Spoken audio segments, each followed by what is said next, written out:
Today on the Lienwood Files, I talked to Mr. Rob Pieklo of ELend. He talks about his first time at MortgageCon and what he hopes to bring to the stage in 2027.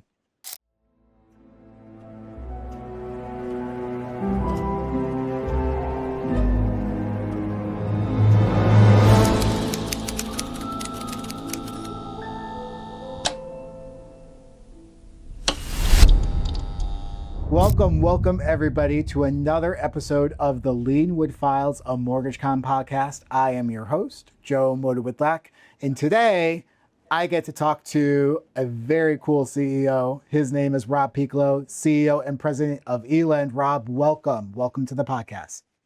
Thank you so much for having me, Joe. Appreciate it. So we met for the first time in person last year at MortgageCon, but I heard of you from our mutual friend Wade Betts. So MortgageCon 2025 happened. I think you saw some of the photos and you reached out to Wade and it's like, what is this and why are we not there? And I was like, well, let's get you guys there. So we were more than happy to welcome you as a speaker and ELend as a sponsor for last year. And you came and you saw it. So what did you think of your first MortgageCon? I thought it was incredible. One, let's get the correction. I definitely sent Wade a note when I saw it and said, "What the fuck?" I don't know if I'm allowed to swear on it or not. I was like, "How are we not involved in this?" And I was excited to be part of it for last year, and it was incredible. It was just it blew me away, to be honest. The production level, the quality of both, obviously the venue and the content. I didn't expect it. I do a lot of them. I do a lot of, like, we'll call them events. I don't want to call them conferences or whatever we call them, events. And it blew me away. You guys did an incredible job. And I still talk about it to everybody about walking on and getting on stage and seeing the production level that you guys put on. And then the evenings, it was just an incredible experience all around. Awesome. So you took part in one of the new things we did last year. You were on our duel talking about capital markets.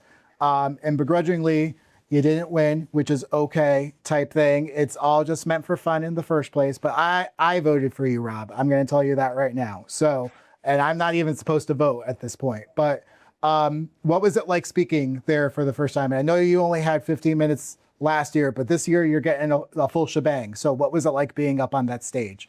You know what's funny? It was a great moment for me. One, I didn't deliver, right? So it was a moment for me where I'm so used to just being on stage and I can I prepare and I usually can even wing it if it's it's a material that I know deeply. It's kind of ingrained in my being, and everything you guys did in terms of getting me prepped and ready kind of made me feel at ease. But I messed up. I posted about it. I said it was one of the worst things being on stage. Of all the things I could talk about and do whatever, the lights were on and I was on stage ready to go and I had all these points ready to go and I just blanked out. And I blanked out on a couple different points I wanted to make. You guys didn't know, obviously, that I'm blanking out because I'm just going into the next thing that I thought I was going to say. And I posted about it saying, like, wow, this is a really good moment in time to learn from and say, I personally didn't do the preparation I normally do to speak because I got a little too confident in that, hey, this is the material I know. I feel like I'm good at it and I can go out and I'm going to talk about this stuff. I didn't prepare enough and I lost the duel. I lost the duel and it showed. It hurt. And my team was like, ooh, that's not the usual, Rob Pieklo that's on stage. So I got to learn from it to make sure I'm prepared and get in a position when I am going to speak that I have my points down and I've practiced that it's not always so natural to go on stage in front of a bunch of people in lights, camera, action kind of scenarios. And prepare for it. But in terms of like the actual event and getting to do the duel and getting all that, guys did an incredible job. Some of the AI generated videos, and I was a knight that was in much better shape than I actually am. So it's pretty cool. We're through that intros. But yeah, it was just top notch, top tier, and I'm excited to hopefully get an opportunity to kind of redeem myself for a better performance on stage. I think I'm going to say two things, right? So MortgageCon is built on the fact that, we try not to, we don't intend to ever sell out, right? I mean, and sell out in the sense of, here, we're going to put you on stage because you gave us a bunch of money, right? At the same time, we always want to deliver content that's going to be meaningful, that's going to be tactile for people to walk back into the business after they leave MortgageCon, especially because it's at the beginning of the year. And you know, what stood out to me and why we asked you, you know what I'm saying, even before you, ELend was a great sponsor for us and everything like that, is you came and you did a fireside chat at Empire. So when I was with Empire and we did a sales rally, you were our keynote speaker there and you talked about capital markets. And one of the things that I enjoyed the most is you were talking about very complicated things. Capital markets and the whole way that things are going can be very complicated and can come off as very complicated. When you were talking about it, I didn't feel stupid. I felt educated. I felt like I could ask questions. You were relatable. And I was like, this is why he needs to be on our stage. It is very evident that you are very passionate about this when you talk about it. Why are you so passionate about it? Because it's frustrating to see so many people in our space dismiss it, don't want to learn about it, don't want to understand how it works. This is like, you know, it's what we sell, right? It's what we're packaging is an asset for some, and it's a liability for others. But it's a opportunity to finance a home, and we package it. What happens to that loan? Why is pricing the way it is? Why are certain things that seem to be common sense not common sense in a math-oriented world? And I like to provide the reasons why. When I was an originator and when I ran origination groups, like, I was really curious before I got to run capital markets. I read books on it because it didn't make sense. Like, why would this rate be paying you know, less than that rate, and it should be paying more because the rate's higher? Well, there's, you know, certain parts of prepayment speeds and all this other stuff that I didn't understand. So I read about it, and I wanted to understand how it worked and what's on the other end, who's investing in it, who wants to earn a certain type of yield on the asset that we create. Because I thought that was important. It'd be weird, you know, go to a restaurant and they, you know, and say like, you know, what do you recommend to the waiter, and the person just says, oh, the pork, and be like, well, how is it cooked? Well, I don't know, it's good. I can get it out here in 5 seconds. I promise you, I'll get it out fast. Don't worry about what it is and how it tastes or whatever. I heard it's good.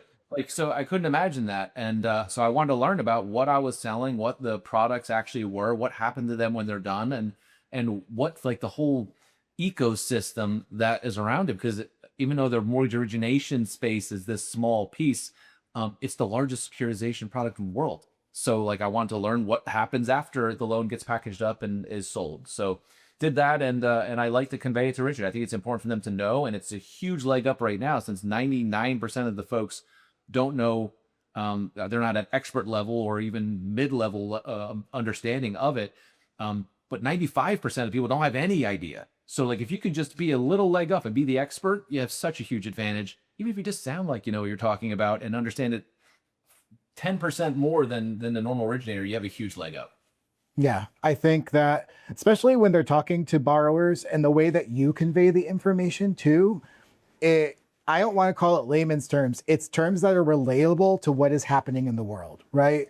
And so when you can go ahead and relate it to things that are happening and call out key items that a borrower can understand, that just gives so much more power to an LO in order to go out there and sell the right way versus, like what you said, selling the pork that you don't even know what's in it, if that makes any sense, right? You know, I think I just really enjoyed that. And that was when I was like, listen, like, regardless of you know, who sponsored or the people that we're putting on stage are people that we want there because they know their shit and they know how to get it to an audience that is there to have some fun too. You know, you're not afraid to be relatable and joke around, and that's huge because in this industry, not a lot of people can do that. So, you know, I think another big thing is your rebrand from AFR to ELend, and that was done so well. You guys revealed that at Fuse last year. What brought that on, and why did you feel it was important in order to rebrand into essentially like a new decade of some really cool stuff that you guys are doing? Yeah, listen, it's sometime we bought the company in February of 24. The company AFR didn't have the best reputation when it comes to the things that were very important to me and my team. Right, we care greatly about service levels. We care greatly about pricing. We care greatly about transparency, and it's just not the way the company's run. Nothing wrong with the company. It's a very successful company doing a lot of loans for a lot of years, and I was part of that first time around. I was one of the owners of AFR before I sold in 2018. But when we purchased the company, it's just I don't know if I say the word AFR or the full name, American Financial Resources. What do they do? I got that question a lot, and I'm like, well, it doesn't make any sense. Kind of sounds like insurance. Kind of sounds like there's some financial resource. What does that mean? So it didn't make any sense why we would have a brand that was out there that nobody knew. And we always had this. We created ELend, actually created it in 2013, 14. It got all the trademarks and all that other stuff done, and it was shelved when I left AFR the first time, and they didn't pursue growing that part of the business. So when we were able to acquire the company, we knew that at some point in time, when we did the work we needed to do, it would be time to transition into this ELend brand. It's more embodies kind of what we want to become in the lending space. We weren't all the way there, but we did enough of a rollout and changes in the team members and kind of the mindset of the company. The kind of reputational pieces had somewhat been corrected. Obviously, we're still trying to get better every day. And then our technology releases, like it had to kind of embody that. And we felt last October during Fuse that it was time, and it was time to go and make the changes. We made this next leap into being a top 10 the wholesale lender. That we wanted to be ELend. We didn't want to have to do that at that point. So we thought we had done enough to kind of warrant the name of ELend and just kind of everyone says, what does the E stand for? Like it could stand for a lot of things. And we, it's obviously the first part is like electronic when we think of technology based, but it could be a lot of things in terms of efficiency and ease of use. And like a lot of things we'd use that E for, and we thought we were ready for it. So that was the main reason behind it. Again, reputational change. If someone kind of, thought about what AFR was in the past, you would say niche lender, didn't really care about their customers. They did the loans that were tough. So I send it to them because I had to. And the same thing for the company. We turned around and said, instead of saying thank you to our customers for sending loans in, they were like, you're lucky we're doing these kinds of loans. And that was the mindset, which didn't jive with how I like to lead organizations. So that, obviously those changes happened. It started with the leadership like myself and the team we brought on. And that's the main basis for that big name change and brand change. I think it's super important that the team that you've No, when the dog is going to jump in. And you just never know, I mean, I think that one of the coolest things that you have built an awesome team. I got to meet a great deal of them when we went to the golf tournament in March, right? And they're just such awesome, down to earth people who I think are really aligned with the messaging that you're putting across, right? And I think that's super important that anybody who's looking to rebrand, start a business or anything like that, surround yourself with the people who are like-minded enough with you, but are also going to be able to call you on your bullshit too at the same time. So that way you're putting the best foot forward for the company, not just what you think is best for the company, which is why we have a board at MortgageCon. There's 10 other people who are here to tell me, Joe, that's probably not the best idea to do right there. Or they're there to tell me like, yep, you are on brand with everything that you're doing. So kudos to you for selecting the right people to bring ELend to life. Exactly right. And just to that point, it's really important to bring good people on, and not just experts in their field. We have incredibly smart and knowledgeable people in our space, but you bring people that like, I just want good humans. Or just start like, yeah, they're experts and they're amazing at what they do. Yes, but they better be good humans. I don't want to think about a hire and like question it and look over my shoulder. Are they doing right for the company, doing right for the customer? You don't want that. You just want good people. And everybody we've brought on, especially on the leadership side, that's the key component. Like we start with good people first. Yeah, they better know their stuff. That's a non-starter for us. But we want to hear, and I want to hear. When I did my research on the team members we brought on, it wasn't the reference like, hey, was he good at getting processes done quicker? No, like it was, hey, what was your interaction like? Would you bring him onto your company? You think that this person is a good person? What was the conversation like when you meet with them? And it was just like that part has to work, and that's what our team was built on. We have some really, really good people. Cool. So what are you looking forward to most in MortgageCon next year? I know we talked about what you're kind of going to be talking about, but also there's a lot of fun stuff to do. What are you looking forward to experiencing most when you come? Who did it? Who did it? I want to know. I want to know who did it. Man, I'm excited to see. I'll be honest. I'm gonna be, I'm gonna be one of your guests. Like, I'm excited to be there and experience what you guys put on at MortgageCon, and I'm gonna be just in awe, just like everybody else, and just incredibly grateful to have an opportunity to present and talk to my peers and to people in our space. Like, I'm incredibly grateful for that. But I just want to enjoy the show. I want to enjoy the show. I want to learn and get better, and I want to have some fun doing it.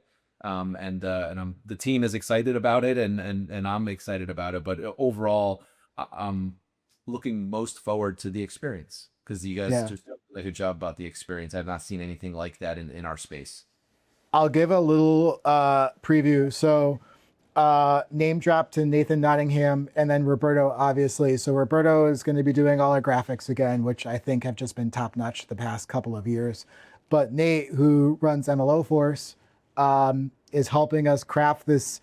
I want to call it like a universe. It's kind of like we're creating this murder mystery storyline, but as we get deeper and deeper and deeper into things, it's like, holy shit, we're kind of creating this alternate universe where it's like, this is the backstory of the house. And then we're doing this experience where we're mailing out these invites to people, and it's going to create this backstory and then this and that. It's like, it is literally the most detailed thing that we have done ever. And I'm so excited for people to see it.